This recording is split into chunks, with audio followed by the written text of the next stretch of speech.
Good morning and welcome back to K24 Alpha G. It's time for us to rise and shine. And today being a Tuesday, I want you to get a job. I want you to ace that interview you're going for. And that is why today I have the HR manager for Fuzu. She goes by the name of Nelly Mutula. Nelly, how are you doing? I'm good. How yeah, about you're you? Good. I like your shoes. I said that. Thank you. And I want you to tell me malume zinunua sababu kuna mtu birthday yake ni next week. You should say me. I think I need to get those commissions. So let's talk afterwards. Get commissions, eh? Of course. All right, nice. Thank you. Welcome to the show. Thank you very much. It's a Let's pleasure talk being here. about, first of all, interviews. Why do we get tensed up whenever we hear of a job interview? I think it's human nature. Anytime where you know you're going to be interrogated for anything, right, you get to the point where butterflies, yes, even when you're going out for a date, yes, you have to make that first good impression. But I don't get butterflies going out for a date. I mean, okay. That's how confident I am. It's okay. It depends on how many successes you've had, right? Okay, if you've had, you know. Yeah. But interviews is a way for you to, one, create a first impression, two, be the person who determines whether you get the job or not. And that's why I think most people are usually very, very afraid and tensed up when they think about, I'm going for that interview, I'm going to suffer trying to impress someone else. Might I be able to express myself well? Will I be able to say the right things? So it's the whole process that makes someone jittery. I would say yes. Yeah, and even when we're applying for an interview, you know, we don't necessarily think deeply about the details. Sometimes you just see we need this professional, this qualifications, and then we apply until you get that letter calling you and you're like, wow, all right, so now you've got into the interview. Yes. Yeah, obviously. There's some things you need to do as you're preparing for the interview, even before you leave the house. True. What are some of the things that we ignore that we should actually do before we go for an interview? Okay, so the first thing I usually say is once you get that call, it's usually good for you to prepare. And preparing comes in three ways. You need to prepare yourself. Okay. So one thing that you need to do is, because as I've said, most people apply for jobs simply because I'm looking for a job now. Because I saw it in the paper, yes, I've applied and I'm chilling. Yes, and then it surprises most people. Are very caught off guard when they get that call. So one thing that you have to do is go back to the job description that you applied for the job. Okay. If you can't find it, you know, there's nothing bad with you going to that HR who has called you for that interview and asking them, hi, I need the job description. Is this something that you can be able to share with me? Because the worst thing that you can do is go prepared for a sales job while you actually applied for a sales manager or a customer service job. Right. So one, figure out the job description, prepare for it. This will allow you to evaluate yourself, the strengths and what it is that you're bringing to the table. The second thing is also grooming yourself up. Okay. You need to be come in and someone will say, actually this is someone I'm excited talking to. Okay. You don't want to go with eye bags and all that, and someone will be like, okay, you're already disqualifying yourself simply because your presentation doesn't really impress the other person. The second thing that you need to do is research about the company. Okay. So one mistake that most job seekers do is say, I'm going to figure out the company when I get in. Okay. But an employer wants to know, do you actually know what my company does? Do you know the products? Yes. Do you actually care about what we do? What impact do you think we're giving out to the world? Yeah. Who would you say are our competitors? Because then competitors are the people who determine my success of my business. So you need to know this kind of people. And then the other thing that you need to prepare for is the questions that you're going to be asked. Okay. I usually don't advocate for people to cram, because cramming will then, it's like even when you're in school, if you cram for an exam, one thing that might happen is you'll forget. Yes. Or if someone asks a question that you hadn't physically prepared for or logically prepared for, then you forget. Right. So it's always good for you to put yourself in a scenario. One thing I say is sit in front of a mirror, practice the questions. You know what if someone asks you the same question, you'll think about how to answer it simply because you already prepared for it. Right. So those are the three things I would say you need to work on. There's something that you said that has stood out. Number one, you can go back to the company, the HR, whatever department, and ask them, I want to know about this JD. What if you go there and then they're like, unaitwa nani wewe? Nelly Mutula, you're not even serious. You know, might not bring issues. You know, it depends with how you ask. So one, you might either get a call for an interview or get an email. All right. So it's not going to be good for you to, that day for the interviews when you're asking for the job description.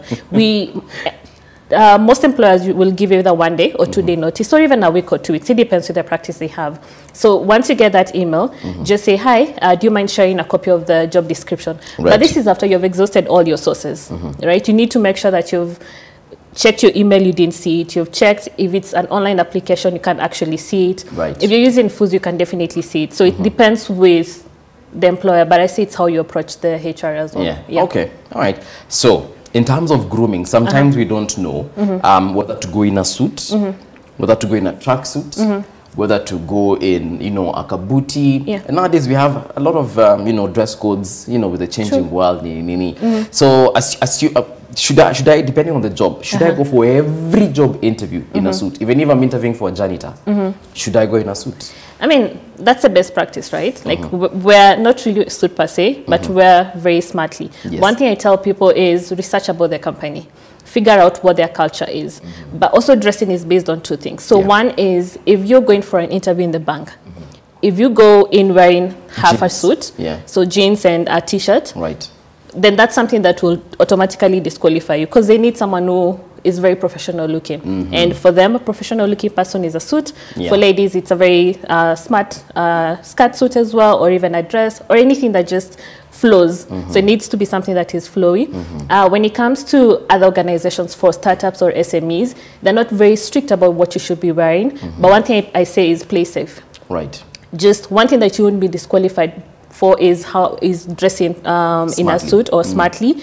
But you don't want to dress in a jeans and a t-shirt, and then you go and find the person who's interviewing you is in heels and everything else. That automatically disqualifies you. So if I'm applying for a janitor job, for example, should I come with my broom and you know, dangari or apron and be like, mimi nimekuja hata mkitaka nianze kazi saa hii mimi ninaweza ingia kwa hiyo choo nianze kuosha? I mean, for white collar kind of based jobs, I don't think you have to wear, well, one, you have to wear a suit, because at the end of the day, you're going to be interacting with people, right? Not really a suit like a banker would wear or any other person would wear, but you need to be very smart. Not go in with your tools of trade, because remember, you haven't gotten the job yet. You go with your tools of trade the first day that you report, and they will give them to you. So dress in a way that then afterwards you can undress and wear what you've been given. I go there with my stethoscope and my syringe, and I'm like, give you the job. All right, that's interesting. There's some questions, of course, general questions, like you've said. You know, they'll expect for you to know about the company, because they'll ask you who's our competitor and so on and so forth. But what other questions should we expect in a job interview? Okay, so I think questions depend with the seniority of the kind of job that you're applying for. So if you are a junior professional, so this is someone who is just a recent graduate, you're out of campus, or you just have 1 to 2 years of experience. The questions are usually very generic, but also depending on the company. So it might be a question of, why should we hire you? So what an employee is looking for is, one, do you have the attitude, the motivation for you to do the job? Do you have the personality that will actually thrive in this job and work with the rest of my team? So that's one of the questions. The other thing is, and I know this is a question that comes up and most people are afraid to answer it, is what is your salary expectation? I know exactly, but I really have a problem with that, because they ask you, you know, how much would you like to be paid? And like, me, I want $1 billion, and I know you can't pay me $1 billion, so how are you going to play with that? So it's a matter of you being realistic, right?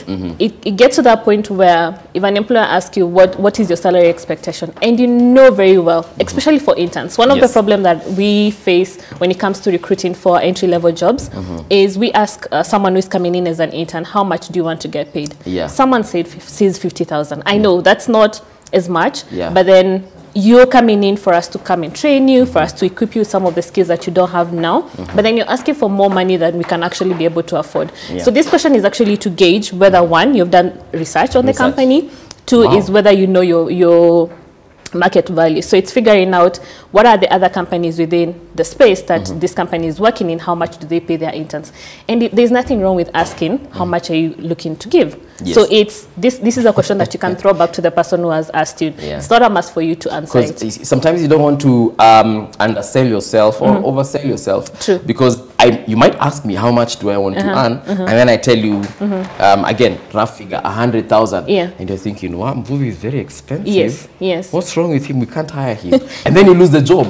Or I say, like you said, 50,000, and you say, this guy is He's so lower cheap. than my budget. Wow, you Yeah. can even go chini kidogo. Yes. We'll give you 30. And you're like, I think when it comes to this question, one, it's not really to determine how much you're going to pay you. It's just to figure out whether you know your value, one, and two, whether you've actually done your research. What good HR or what good recruiters do is they advise you. If you tell me a job, say, is coming to pay 150,000, for example, and you tell me 30,000, I'll ask, one, I'll be concerned, do you actually have the skills that I'm looking for? And then the second thing is, I'll be worried why you're underquoting yourself. If I can see that you have all the skills and the experience that I'm looking for, then it's figuring out maybe your last employer was not paying you as much, but then what we do ourselves within the company I work for is that we make sure that if someone has asked for little than what you're giving, we have a bracket of where we start someone from. So you have a starting salary and you have a maximum. So you come in within that band. It doesn't disqualify. It doesn't mean you'll get little as compared to what you've Because to be honest, if I just recently graduated, I have absolutely no idea what people in my industry are paid. For example, I did biotechnology in campus, and to date, by the way, I do not know how much biotechnologists are paid because we do different things. We into research and so on and so forth. We can work in a hospital, we can work in a lab, we can work anywhere. So, mimi sijui nikienda Kenyatta National Hospital, for example, should I ask for 50,000? Should I ask for 100? Should I ask for 300? I have absolutely no idea. So how do I do that research? Do I get into all those spaces and start asking people, wait, how much are you paid? How do I do that? Of course, and then no one will tell you how much they're paid. Sometimes they even lie. They tell you, mi hapa nalipanga so tatu, and maybe that person gets 70 or even 50. True, you know, so true. I mean, how do I get to know what people in my industry are paid? I think this comes with networking. If you're someone who is really serious about job searching, you need to be out there. You can't just be sitting at home and saying, I'm looking for work. I know, for me, even when I was looking for a job, I used to do my job search at home because nowadays things have gone digital. You won't, very few companies still do postal or offline kind of job applications. So one thing that you need to do is networking.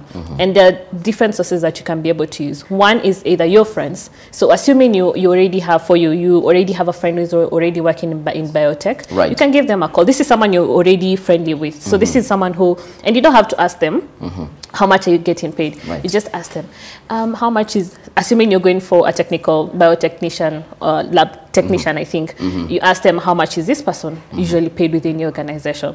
So they can either give you a range, you can work with that. Then the other thing that you can be able to do is use LinkedIn, for example. So LinkedIn, you can be able to connect with people within your profession, either someone who has been there and grown, or it doesn't have to be within the same level as you. It can be even someone who's already a CEO who owns their own company, and just tell them, assuming I was looking for this kind of job, how much should I be able to pay? Ask for, Be out there, ask questions. That's the only way you'll be able to know. I don't think there's a very direct way you can be able to say, this is where I'll go and find the information. It's just about doing research. Sometimes I usually ask people, like, if I know someone in that particular organization, I just call them up and tell them, wait, that's another way. Interview. How much? At least that way you can. That's also another good way. If you know someone, use that person. Okay.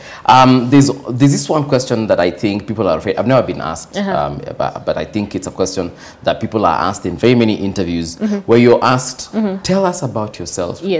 Like, there's so much about me. Where do I start? I know this is also for me when I'm asking these questions to the job seekers who come for interviews with me. It's one thing that I'm looking for is whether you can tell a story about yourself. So it's not for you to give me a summary of your CV. I've already gone through your CV. It's not time for you to be able to tell me your family history. It's not issues. It can be like, so I'm divorced, currently searching for a wife. You know, so it's not so much about me I can say. I know. So this is mainly focusing on your professional side, but then also adding a few of your self-attributes. So what are your hobbies? What are the things that you like doing? And this needs to be things that are tied to what the company is looking for. So this question is, what I say is I don't want to give someone the answer for how to answer this question. It's very personal and it's very different for different organizations. But what you need to focus on is your professional achievements. If you've done additional courses that probably are not on your CV, be able to point those out. If there's something that you've done that maybe you've never included in your CV simply because it doesn't makes sense, then when you're putting it in your CV, then be able to talk about those things there. Yeah, so if I won the best eating competition, I can just tell you, by the way, in 2002, I won the best eating competition. I mean, it depends. If you're going to, I don't know, if you're going for a restaurant, they wouldn't give you the job because clearly you're coming to eat, right? So that's what I'm saying. You can't say that if you're going for a restaurant interview. All right, so what is is there anything such as a technical interview? Yeah. And how, I mean, what is a technical interview all about? Okay, so I usually say there are 3 kind of interviews. Well, there are different ways you can define interviews. Right. So it's either by the method that is used, so it's phone or video or all that, and then now there is the type, so the kind of questions that you asked. So there is there's a case study interview. All right. So this is where I give you a whole scenario and I need you to come up with a way of solving it, right? Right. There's a behavioral kind of interview. So I'll ask you, give me tell me a time when you're able to show your organization skills. So this, I'm looking for you to demonstrate that particular skill, and it needs to follow a specific flow. Okay. So you need to come up with a situation. You need to come up with the way the challenge. The situation, you need to come up with how you went through it, and then you need to come up with the results. What was the final outcome of this? All right. And then the other one now is a technical interview. So a technical interview is now moving away from kind of answers, like me asking you what you're having now, to a practical based interview. So it might be, and this is mainly in specific jobs, not all the jobs. So mainly used for IT jobs, for accounting jobs, for engineering jobs. So here you're put into a place where you need to actually solve an actual solution or problem, actually problem that you'll be able to encounter when you're doing that job. Okay. And it takes different stages. So one, it might be a take home. So you come in for an interview, the face-to-face interview, and then I give you something that you need to solve at home. Okay. And then I'll need you to come back and actually do a presentation of how you went through the solution. Others give they call you in for an interview and actually now turn it to a technical interview where you're given a board and you need now to come up with, they give you a situation, now solve it when they can actually see as you explain it to them. Yeah. Okay, nice, interesting. Yeah. So those ones obviously very difficult because you're under a specific kind of pressure. Yeah. You know, your future employees watching you, trying to see how you will, you know, outdo yourself, if you will. Yeah. But it's also not a matter of getting the right answer. It's a matter of how you solve the problem. So I need to see how you think. I need to see what your thought process is. So all that process, even if you go to the end and you don't find the answer, and I can see you had a clear thought process, then I wouldn't hesitate to give you the job. Okay. Yeah. Nice, interesting. Now there are other interviews where they either happen in-house, where I need to advance now. I was a junior professional, and now I'm looking to, get to the next level, probably become a manager of sorts. Now, those kinds of interviews that happen within the organization, now how do you ace that? That's a very interesting question. So one of the things that we do ourselves within Fuzo is we promote people internally. Before we think about posting a job outside, is we make sure that you do not have this skill internally. And how you get to that point where you're being considered for a promotion is, so assuming today your manager leaves, and probably your manager has been grooming you for this job. Right.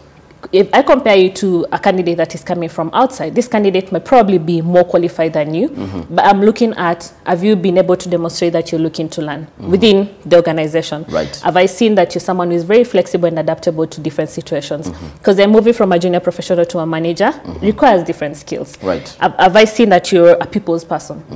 Because you're moving in to manage people, assuming it's a managerial position. Yes. I need to be able to determine whether you have all these skills for you to be able to excel. You actually do not have to have the experience for you to do the job. You just need to be able to demonstrate that you have the personality and the attitude for you to get the job. Okay. And how to prepare for this interview is very simple.